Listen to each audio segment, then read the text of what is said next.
I'm Kelly Gillis. I am the Associate Deputy Minister from Innovation, Science and Economic Development. It's a federal ministry in Canada. And one of our main responsibilities is looking at the microeconomic agenda for the country overall. And innovation and skills and entrepreneurship are a big focus of how we're looking at growing the economy.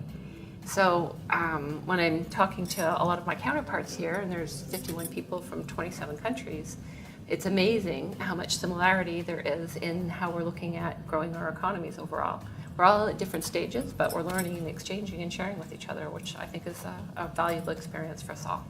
Yeah, and there's been a lot of great events, lots of opportunities for collaboration. I don't know if you've had any thoughts about some things you might take back to Canada or any specific outcomes you've thought of in some of your conversations with the participants? It definitely varies right now. I've been sharing so many business cards and contact information on how do we look at kind of women's entrepreneurship, because that's a major theme in a number of my colleagues here's kind of focus areas.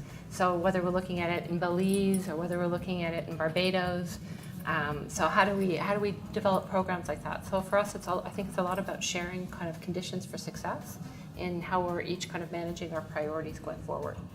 Also, from some of the private sector CEOs that I've met, some of them are more interested in understanding kind of Canada's policies.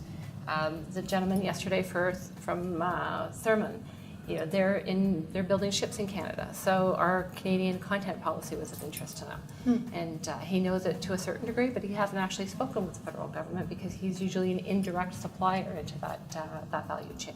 So I think that the conversations have been worthwhile, and they'll be continuing the relationships on many levels in the kind of days and months to come. Great. Well, we're happy to hear that, and we're very happy to have you here with us as a former ACE host. It's great to have you here and sharing your experience. So thanks for taking the time to be here. Thank you for having me. It's been good.